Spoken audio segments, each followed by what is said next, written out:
ಲಕ್ಷ್ಯ ಇರಬೇಕು. ಈ ಕಡೆ ಲಕ್ಷ್ಯವಿಟ್ಟು ಕೇಳಿದ್ರೆ ಅರ್ಥ ಆಗುತ್ತದೆ, ಇಲ್ಲಾಂದ್ರೆ ಅನರ್ಥ ಆಗುತ್ತದೆ. ದಾವಣಗೆರೆಯೊಳಗೆ ನನ್ನ ಪ್ರವಚನ ಇತ್ತು ಶ್ರಾವಣ ಮಾಸದೊಳಗೆ, ಬಹಳ ವರ್ಷಗಳ ಹಿಂದೆ. ಶಿವಯೋಗಾಶ್ರಮದ ಬಯಲಿನೊಳಗೆ ಪ್ರವಚನ, ಜೀವನದ ಆರೋಗ್ಯದ ಚಿಂತನವನ್ನು ಮಾಡ್ತಾ, ವಿಷಯವನ್ನು ಹೇಳ್ತಾ, ನಾನು ಯುವಕರನ್ನು ಗುರಿಯಾಗಿಟ್ಕೊಂಡು ಕೆಲವು ಮಾತುಗಳನ್ನು ಹೇಳ್ತಾ ಇದ್ದೆ. ಯೌವನದೊಳಗೆ ಯುವಕರ ಆರೋಗ್ಯ ಚೆನ್ನಾಗಿರಬೇಕು ಅಂದ್ರೆ ಗುಟ್ಕಾ ತಿಂದು, ಕಚಾ ಪಿಚಾ ತಿಂದು, ಪಿಚಾ ಉಗುಳಿದ್ರೆ ಆರೋಗ್ಯ ಚೆನ್ನಾಗಿರೋದಿಲ್ಲ. ಬೇಗನೆ ದೇವರು ಕೊಟ್ಟ ಶರೀರದ ಸಂಪತ್ತು ಹಾಳಾಗಿ ಹೋಗ್ತದ, ಆರೋಗ್ಯ ಕೆಟ್ಟು ಹೋಗ್ತದ, ವಯಸ್ಸಿನೊಳಗೆ ಜೀವನ ಹಲಗಿ ಬಾರಿಸ್ತದ. ಹಾಗಾಗಿ ಯುವಕರಲ್ಲಿ ವಿನಂತಿಯನ್ನು ಮಾಡ್ತಾ ನಾನು ಒಂದು ಮಾತನ್ನು ಹೇಳ್ತಾ ಇದ್ದೆ ಪ್ರವಚನದೊಳಗೆ. ಅಪ್ಪ, ನಿಮ್ಮ ಆರೋಗ್ಯ ಚೆನ್ನಾಗಿ ಇರಬೇಕು ಅಂದ್ರೆ ದಿನಾಲೂ ಕೂಡ ಬೆಳಗಿನ ಜಾವ ಖಾಲಿ ಹೊಟ್ಟೆಯೊಳಗೆ 2 ಉತ್ತತ್ತಿಗಳನ್ನು ತಿನ್ನಿರಿ ಅಂತ ನಾ ಹೇಳಿದೆ.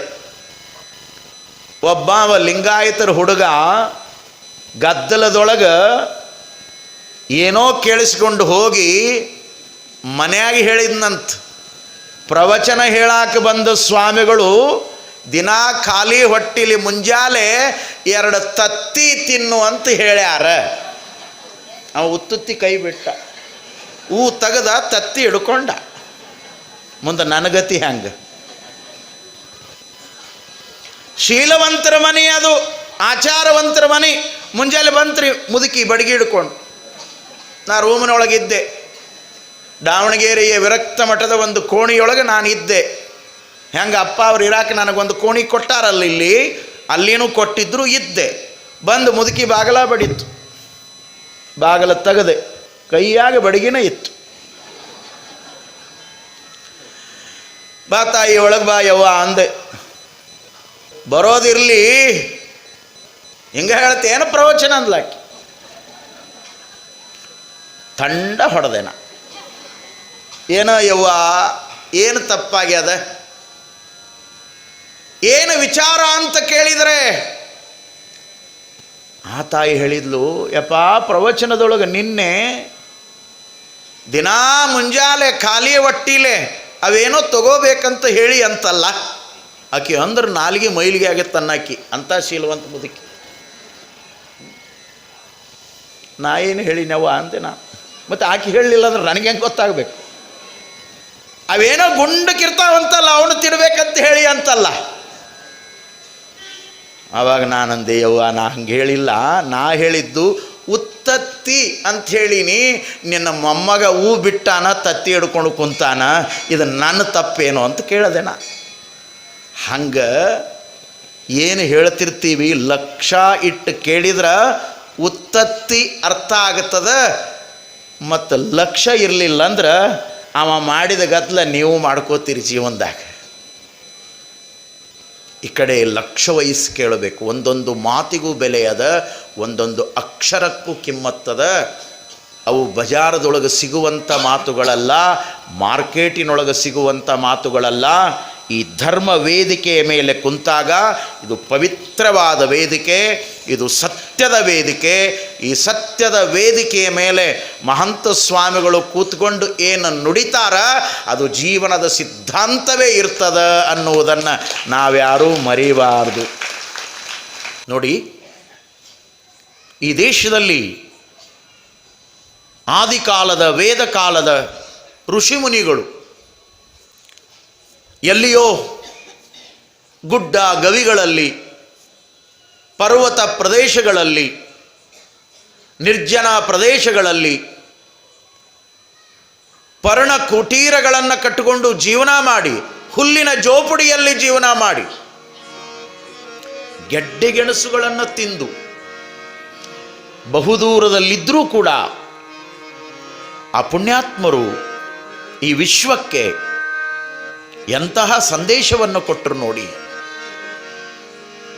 ಈ ಸಂದೇಶಗಳ ಒಟ್ಟು ಚಿಂತನವೇ ಅದು ವಿಶ್ವಧರ್ಮ ಪ್ರವಚನ.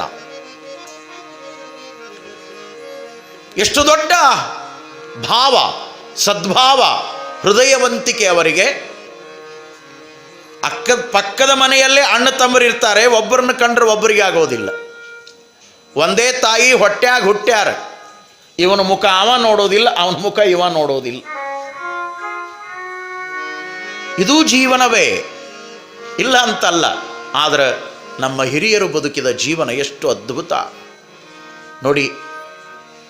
ಎಷ್ಟು ಚಲೋ ಮಾತುಗಳನ್ನು ನುಡಿತಾರೆ ಮಹಾನುಭಾವರು, ಆದಿಕಾಲದ ಋಷಿಮುನಿಗಳು.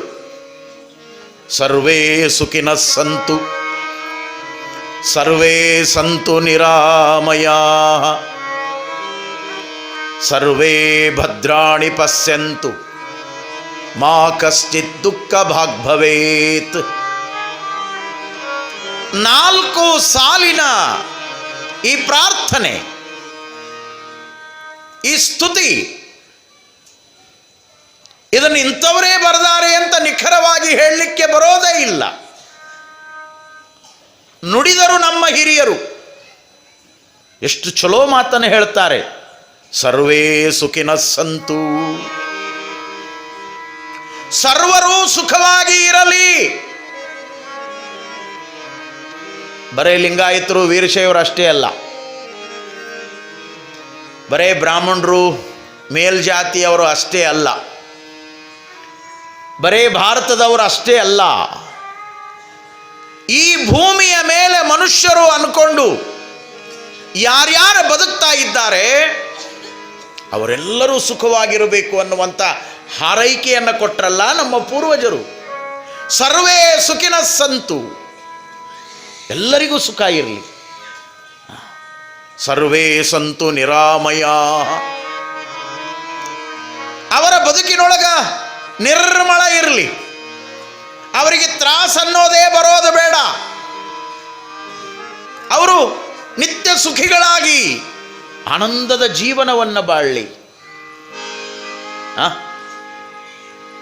ಸರ್ವೇ ಸಂತು ನಿರಾಮಯಾಃ, ಸರ್ವೇ ಭದ್ರಾಣಿ ಪಶ್ಯಂತು, ಅವರು ಸದಾ ಈ ಜಗತ್ತಿನೊಳಗ ಒಳ್ಳೆಯದನ್ನೇ ನೋಡುವಂತಾಗಲಿ. ಪಶ್ಯಂತಿ ಭದ್ರಾಣಿ ಪಶ್ಯಂತಿ, ಒಳ್ಳೆಯದನ್ನೇ ನೋಡುವಂತಾಗಲಿ. ಮುಂದಿನ ಮಾತು ಎಷ್ಟು ಚಲೋ ಮಾತನ್ನು ಹೇಳಿದರು. ಮಾ ಕಶ್ಚಿತ್ ದುಃಖ ಭಾಗ್ ಭವೇತ್, ಎಂದಿಗೂ ಕೂಡ ಅವರಿಗೆ ದುಃಖ ಅನ್ನುವಂಥ ಬಂಧನದ ಲೇಪವೇ ಆಗದಿರಲಿ, ಎಲ್ಲರಿಗೂ ಕಲ್ಯಾಣವಾಗಲಿ ಅನ್ನುವಂಥ ಕಾರುಣ್ಯದ ಈ ನುಡಿಯನ್ನು ನುಡಿದ್ರಲ್ಲ, ಇದು ವಿಶ್ವಧರ್ಮದ ಸಂದೇಶ. ಎಷ್ಟು ಅಪರೂಪದ ಮಾತುಗಳನ್ನು ಈ ದೇಶದ ಮಹಾನುಭಾವರು ಈ ವಿಶ್ವದಲ್ಲಿ, ಈ ಸಮಾಜದಲ್ಲಿ ಸ್ವಾಸ್ಥ್ಯತೆ ಇರಬೇಕು ಅನ್ನುವುದನ್ನು ಅವರು ಬಯಸಿ ಈ ವಿಚಾರಗಳನ್ನು ಮಾನವ ಲೋಕಕ್ಕೆ ಕೊಟ್ಟರು. ಇದರ ಅರಿವು ಸಮಾಜದಲ್ಲಿ ಹೆಚ್ಚಾಗಬೇಕಿವತ್ತು.